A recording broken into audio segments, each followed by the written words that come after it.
People say you don't know what you've got until it's gone. I learned that the moment I opened my eyes in a hospital room and saw my husband looking at me like I was a stranger. My name is Ava. I'm 32. I've been married to Ethan for 7 years. Or I had been, because when he stepped into the room, his face didn't soften the way it always did. He paused in the doorway like he was trying to place me. The nurse smiled. "She's awake." Ethan's eyes met mine. Same deep brown, same lashes, but the warmth behind them was missing. "Hi," he said carefully. Pain pulsed behind my left temple. My hand found a thick bandage. The room smelled like antiseptic, and the monitor beeped like it owned the air. "Ethan," I whispered, like saying his name could pull him back. He swallowed. "Ava." Wrong, like he'd read it off a chart. The nurse adjusted my IV, then said gently, "You were in a coma for 12 days. 12 days. I remembered rain on a windshield, headlights, a horn, the car spinning, then nothing. I looked at Ethan. "Are you okay?" I asked, because even now my first instinct was him.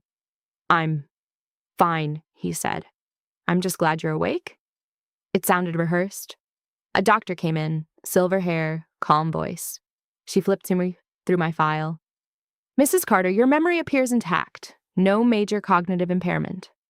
I exhaled. "So, why does my husband look like he wants to run?" The doctor's gaze shifted to Ethan. "Because Ethan was affected too," she said. I blinked. "He wasn't in the car. He was at work." Ethan's eyelids lowered, like he was bracing for impact. The doctor continued. "After your accident, he experienced dissociative amnesia. His brain protected him from trauma by severing certain emotional connections." My mouth went dry. "Are you saying he doesn't remember you?" she finished. The words slammed into my chest. I stared at Ethan, waiting for a punchline. None came.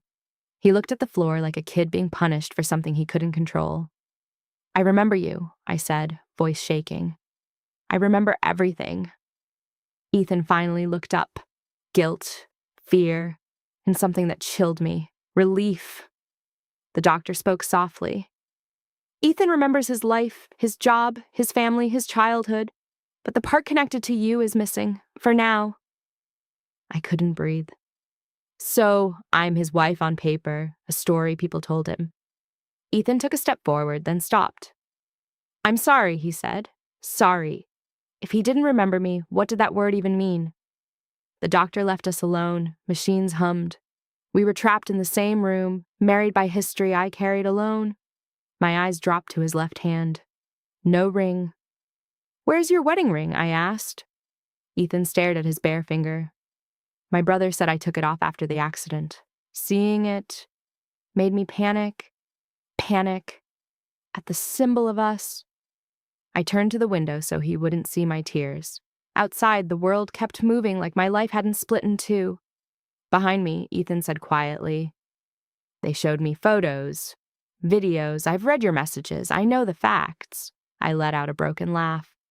"Congratulations, you memorized my existence." "Ava."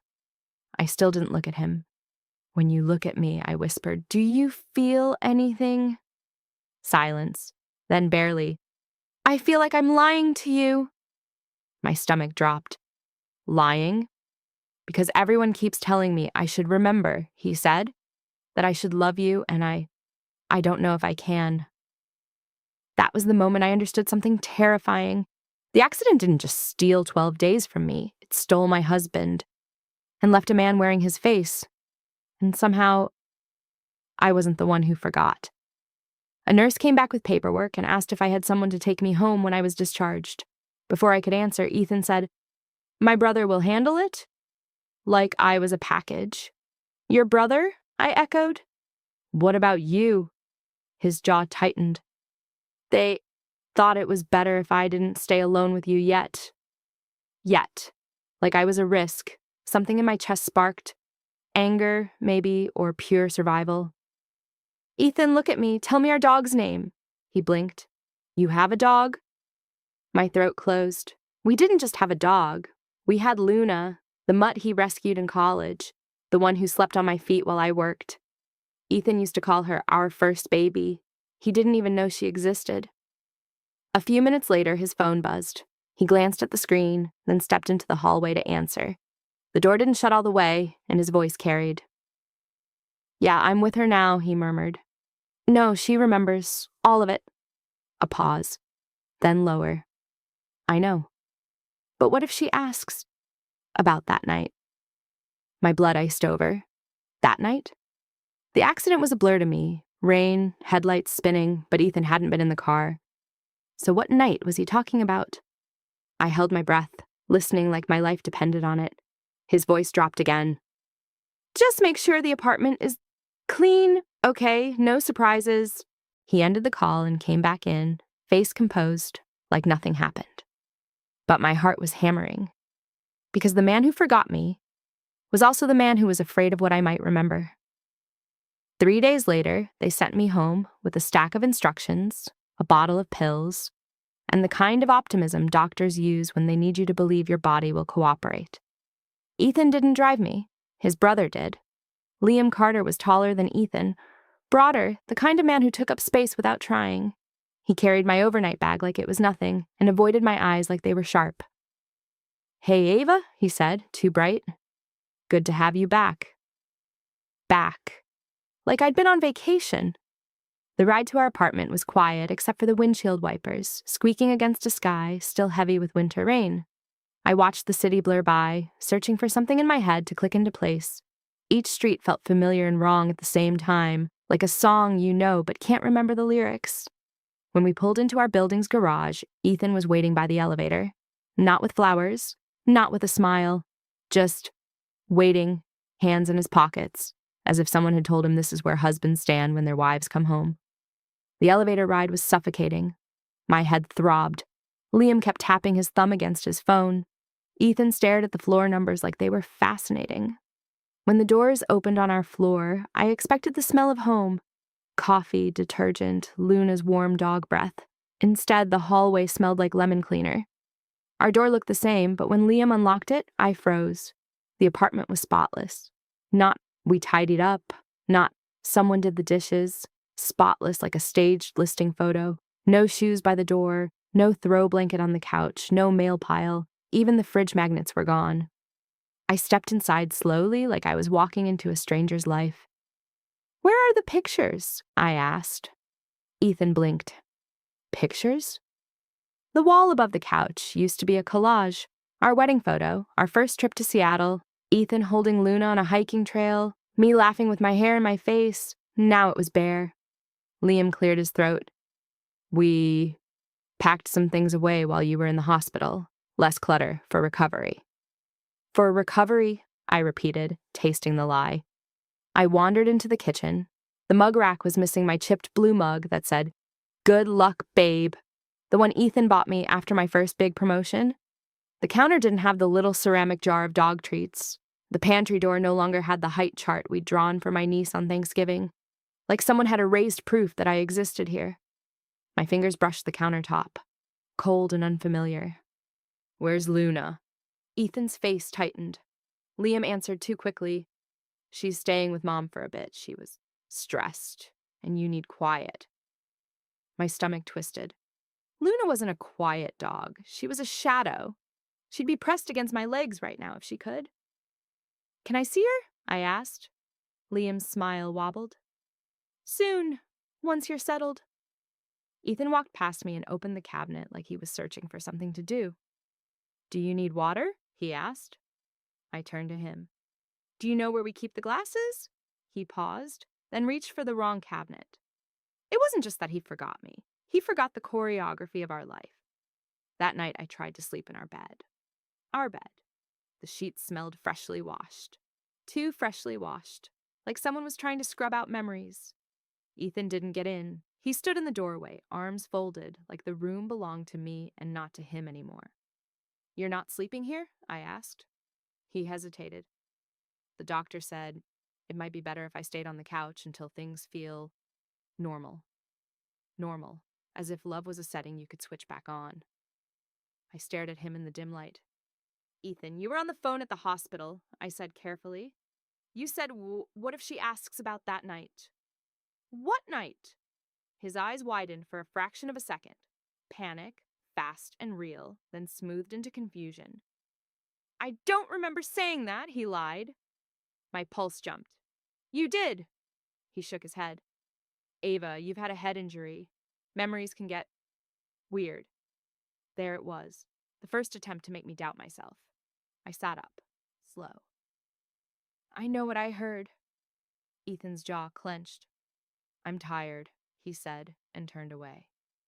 When he left, I lay there listening to the apartment's unnatural silence.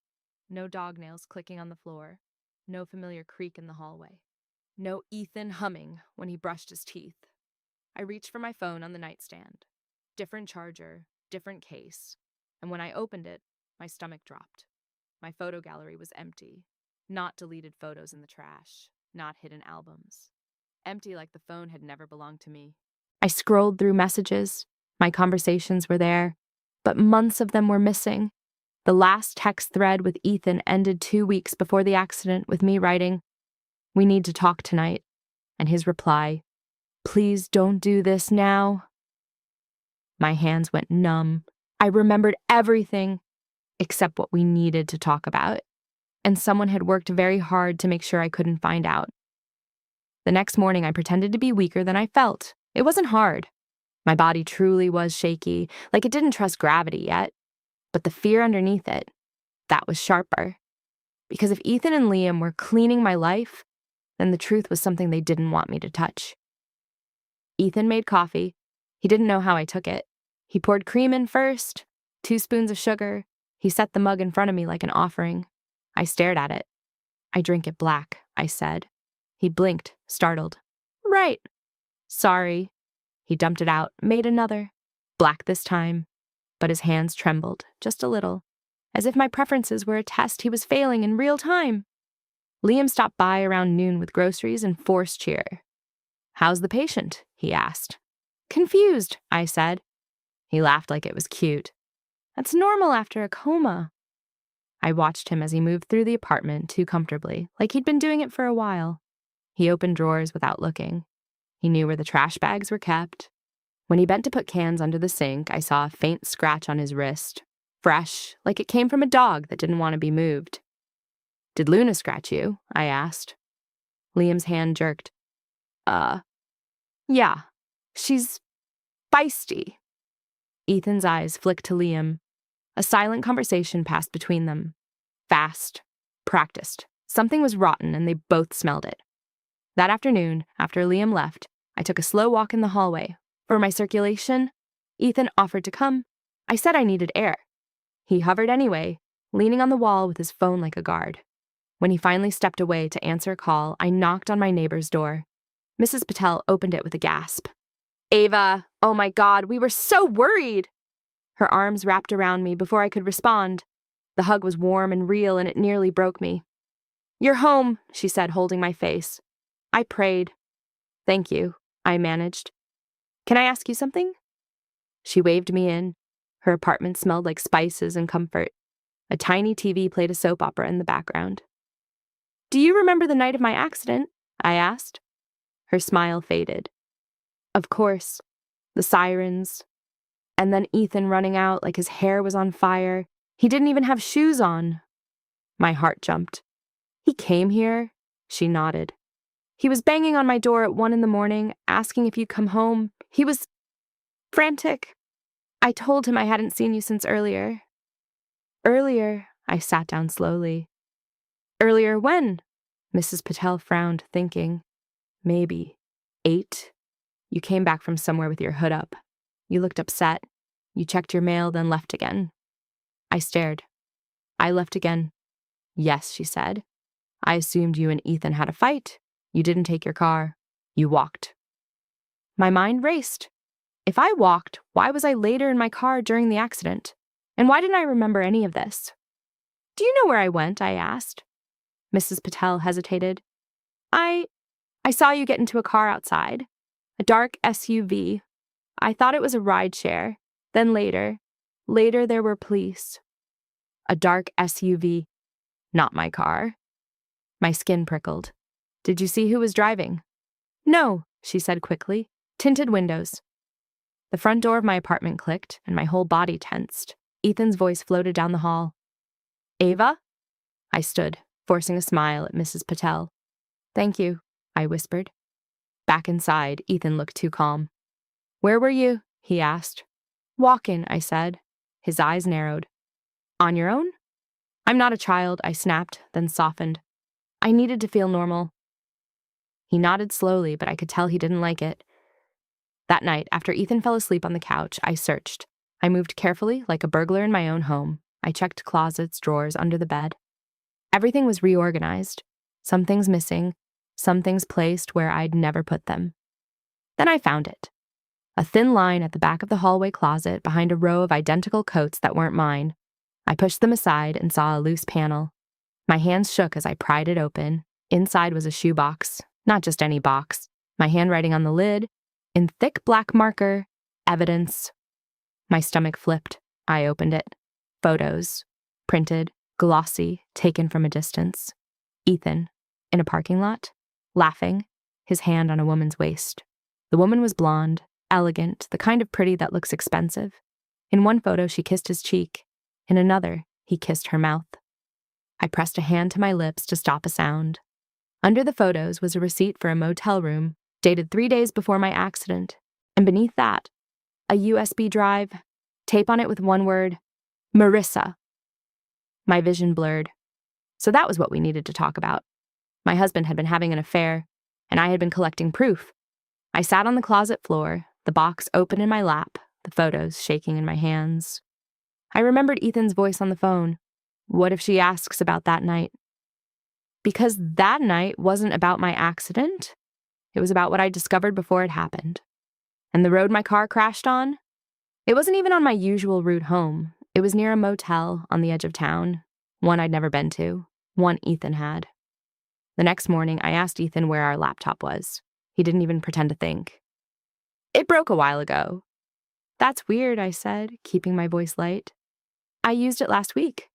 His eyes flicked up. Maybe you're mixing it up with your work computer. I smiled like I believed him. Inside, something cold sharpened. If the laptop was gone, it was because the USB drive was dangerous. I waited until Ethan left for a meeting with his therapist, the new routine everyone insisted was helping him. Then I grabbed my keys and headed out.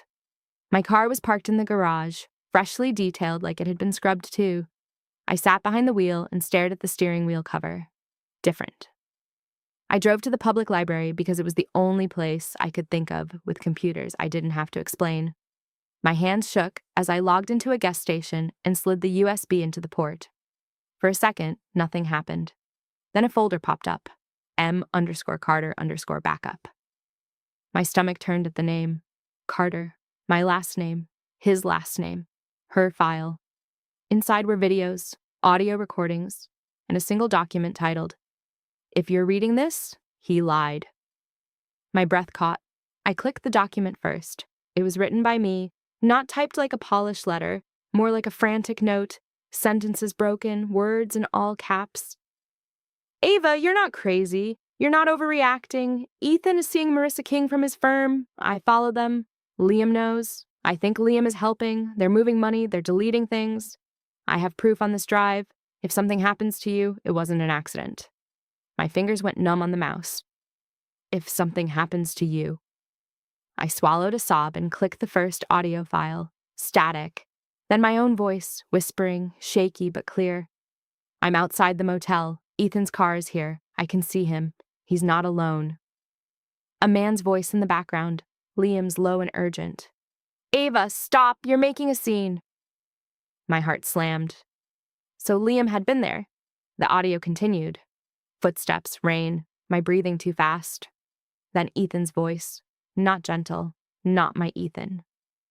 Give me the phone, he said. My voice, so you can delete it like you deleted my messages. Ethan, this isn't what you think. Marissa's voice, smooth, annoyed. Ethan, we don't have time for this. Then something sharp. A door slamming, a shuffling sound. My gasp. Me. Don't touch me! Liam. Ava, please, just get in the car, we'll talk. A car door opened. My stomach rose into my throat as if my body remembered before my mind did. Me. No. I'm calling the police. Ethan.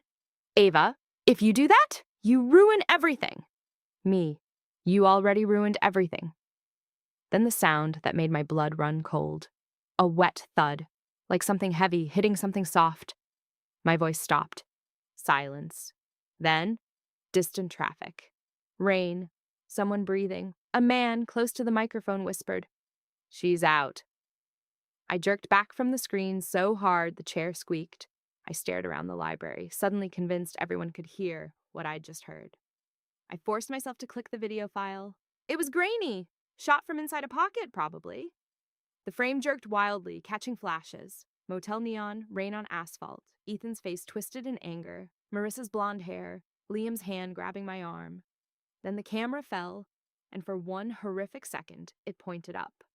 I saw a dark SUV with tinted windows, the same kind Mrs. Patel described. And before the video cut out, I heard Ethan's voice again, tight and furious. "Put her in. Now." My vision blurred, so I had gone to the motel. I had confronted them. There had been an SUV, there had been force. And after that, I ended up in my own car, crashing on a road near the motel. That didn't happen by accident. It happened after I was out. Someone could have put me behind the wheel. Someone could have staged it. I yanked the USB out and shoved it into my pocket like it was a weapon. My phone buzzed. Unknown number. I stared at it, then answered. A woman's voice, bright and fake. "Ava, hi, it's Marissa." My whole body went rigid. "How did you get this number?" I whispered. She laughed softly. "Sweetheart, I get whatever I need. Listen." "I heard you're home. That's wonderful." I couldn't speak. Her voice lowered, losing the sweetness. "I know you're confused, and I know you like to dig. Please don't." The library felt suddenly too open, too public, too unsafe. "What do you want?" I asked. "I want you to rest," she said. "Be grateful you're alive, and stop opening boxes that don't belong to you." My nails dug into my palm. "You hurt me." A pause, then calmly. "Accidents happen." The line went dead. I sat there, shaking, the USB burning in my pocket. Because now I knew two things for sure. Ethan didn't just forget me, and Marissa wasn't afraid of my memories. She was afraid of what I had recorded, and if she was calling me now, it meant someone was watching me again. I drove home like nothing was wrong, smiling at the security camera in our lobby, as if I didn't have evidence of my own assault stuffed in my jacket. Ethan was in the kitchen when I walked in. He looked up too fast. "Where were you?" he asked. "Doctor follow-up," I lied. "They wanted to check my stitches." He studied me like he was trying to catch a tremor in my story. Then he nodded. "Okay." Liam was on the couch. My stomach tightened. "You're here a lot," I said. Liam grinned. "Just helping out." Helping. Watching. I went to the bathroom and locked the door. My hands shook as I pulled the USB out. I needed copies. I needed someone else to have it, because if they took it from me, the truth would disappear with it. I opened my email and created a new account on my phone with a password even I could barely remember. Then I did the only thing I could. I filmed the library screen with my phone, playing the audio and video files, making a crude backup. I sent the videos to the new email account, then sent a second copy to my old friend Rachel, my college roommate, without a subject line, just 3 words: "If I disappear." My throat burned as I hit send. When I walked out, Ethan was in the hallway like he'd been waiting. "You okay?" he asked. "Yes," I said too fast. His gaze dropped to my pocket. "What's that?" I forced a laugh. "Nothing. A lip balm. I'm obsessed right now." He didn't smile back. That night, I lay in bed fully dressed, pretending to sleep. Ethan was on the couch, but I could hear him shifting, restless. Around 2 in the morning, the apartment creaked. Footsteps. Soft. I kept my breathing steady as the bedroom door opened a crack. A shadow moved inside. My heart hammered so hard I thought it would betray me. The shadow paused near my dresser, then my bedside table. The drawer slid open. Slow. Careful. Someone was searching. I stayed still, but my fingers curled around the heavy glass water carafe on the nightstand. The shadow froze, like it sensed the change in the air. Then it retreated, silent as smoke. The bedroom door closed. I waited a full minute, then slipped out of bed and crept to the hallway. Ethan was standing near the closet, the one with the hidden panel. His face was pale in the dim light. He turned toward me like he'd been caught. "What are you doing?" I whispered. His mouth opened, closed. I couldn't sleep." I stared at his hands. They were trembling. Not the calm shake of anxiety, the violent tremor of a man fighting something inside himself. "I had a dream," he said. His eyes were glossy, unfocused. "Or a memory, I don't know." My skin prickled. "What did you see?" He swallowed. "Rain. A neon sign. You screaming my name." My breath caught. He took a step closer, like he didn't trust his own legs. And then, Liam's voice. He said, "Do it before she wakes up." My blood turned to ice. I glanced toward the living room.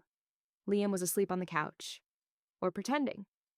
Ethan rubbed his face like he wanted to peel it off. "I don't understand," he whispered. "They told me I forgot you because of trauma. But lately, every time I'm around Liam, I get sick." He pressed a hand to his stomach, swallowing hard. I stepped closer, voice low. "Ethan, listen to me. You didn't forget me because you wanted to. Something happened. Something they're hiding." His eyes met mine, and for the first time since the hospital, I saw a flicker. Recognition, not of my face, but of my fear. "What did I do?" he asked, voice breaking. I wanted to scream at him. I wanted to throw the photos in his face.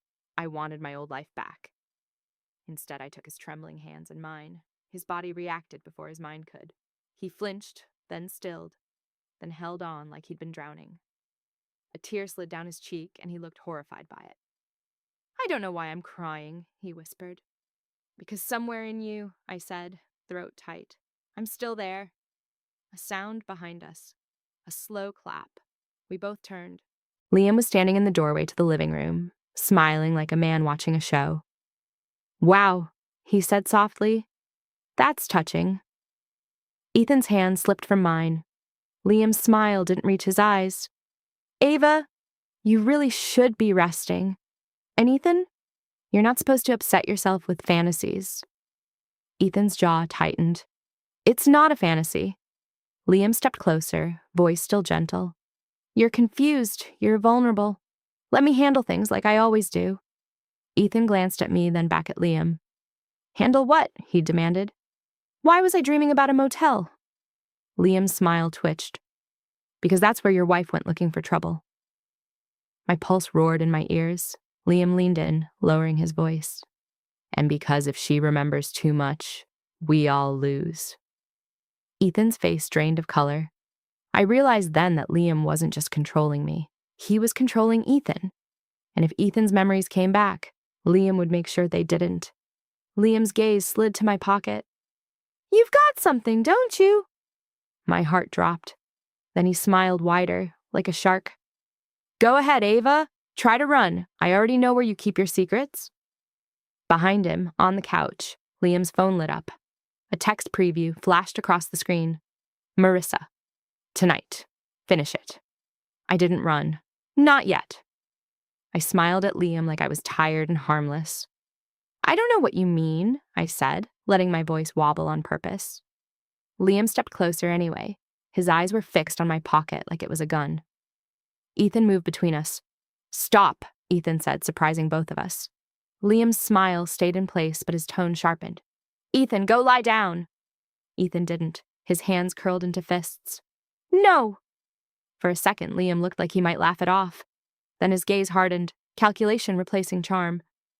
"Fine," he said softly. "Ava, hand it over." I backed up one step. "What happens if I don't?"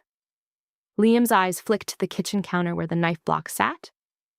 "You don't want to find out." Ethan's breath hitched. He looked from Liam to the knives and back, like his brain was piecing together a puzzle it didn't want solved. I forced myself to breathe. "Ethan," I said quietly, "do you trust me?" His eyes met mine. For a long beat, he looked lost. Then he nodded once. Small, defiant. I moved fast. I pulled the USB out, tossed it, not to Liam, but across the room, hard toward the hallway. It skidded under the console table. Liam lunged. Ethan grabbed him. They collided like two storms, grunting, shoving, the sound of furniture scraping. Liam was stronger, trained in something Ethan wasn't. He slammed Ethan into the wall. Ethan cried out, then went still for half a second, blinking like he'd been hit with a memory. "Rain!" Ethan rasped. You hit her." Liam froze. That tiny pause saved us. I sprinted to the front door, yanked it open, and screamed into the hallway. "Help! Call 911!" Mrs. Patel's door flew open so fast it nearly hit the wall. Her eyes widened, taking in the scene behind me. Liam released Ethan and turned, face resetting into calm. "Ava," he said, gentle again. "You're confused. Your head injury." "Stop," Mrs. Patel snapped, and for the first time, I saw the quiet woman become a blade. She raised her phone. "I'm calling." Liam's eyes flashed with something ugly. He stepped toward her. Ethan shoved himself off the wall and moved again. Instinct, not memory. "Don't touch her," he growled. Liam's gaze flicked between us, deciding whether to fight or flee. He chose flee. He bolted past me down the stairs. I ran after him, bare feet slapping concrete, pain exploding in my skull with every step. Ethan followed, limping but fast. In the garage, Liam headed for a dark SUV with tinted windows. The same one. My stomach flipped. He yanked the driver's door open and froze, because a low growl rolled out of the shadows. "Luna!" She burst from behind a pillar like a living missile, teeth bared, leash trailing. Liam stumbled back, swearing, and Luna snapped at his ankle, forcing him away from the SUV. For one stunned second, everything was clear. They hadn't sent Luna to Mom. They'd kept her here as security, as control, and she'd chosen me anyway. Sirens wailed in the distance, closer than I expected. Rachel must have called. Or Mrs. Patel. Or maybe the universe finally got tired of watching. Liam looked at the approaching lights and made another choice. He ran, but he didn't get far. Police flooded the garage, commands echoing, flashlights cutting through the dark. An officer grabbed Liam, pinned him, cuffed him. He shouted about misunderstandings, about my injury, about Ethan being unstable. Ethan stood beside me, chest heaving, staring at Liam like he was seeing his brother for the first time. Marissa arrived 10 minutes later in a sleek car, smiling like she owned the night, until she saw the police and the cuffs and the evidence bag with my USB inside. Her smile cracked. In the weeks that followed, the truth came out in pieces. The money transfers, Liam and Marissa, had been moving through Ethan's accounts. The insurance policy on me that had been quietly increased. The motel meetings. The plan to make it look like I'd driven drunk. The staged crash after I'd been knocked out. Ethan hadn't forgotten me by accident. He'd been drugged the night I confronted them. Enough to scramble his memory and make him pliable. Enough to turn him into a witness who couldn't testify against his own brother. The doctors called it trauma. The detectives called it manipulation. I called it the cruelest kind of theft. Ethan started therapy that wasn't chosen by Liam. He sat with detectives and watched the videos he couldn't remember making. Sometimes he'd shake so hard he couldn't hold a glass. Sometimes he'd look at me like he was trying to read a language he once spoke fluently. One night, months later, he stood in our kitchen, our real kitchen, with Luna's bowl back in the corner and photos on the wall again, and he said, "I don't deserve you." I didn't argue. "I don't know if I'll ever remember everything," he said, "but I know what I did when it mattered. I chose you." I nodded slowly. "You chose me when you finally had a choice." We didn't magically become the couple we were before. We couldn't. That version of us died on that rainy road, but we built something new. Careful, honest, painful. And some days, when Ethan thinks I'm not looking, he watches me with a softness that isn't memory. It's learning. Because the truth is, love isn't only a feeling you remember. Sometimes it's a decision you make in the dark, and this time I remembered everything. So I could make sure they never erased me again.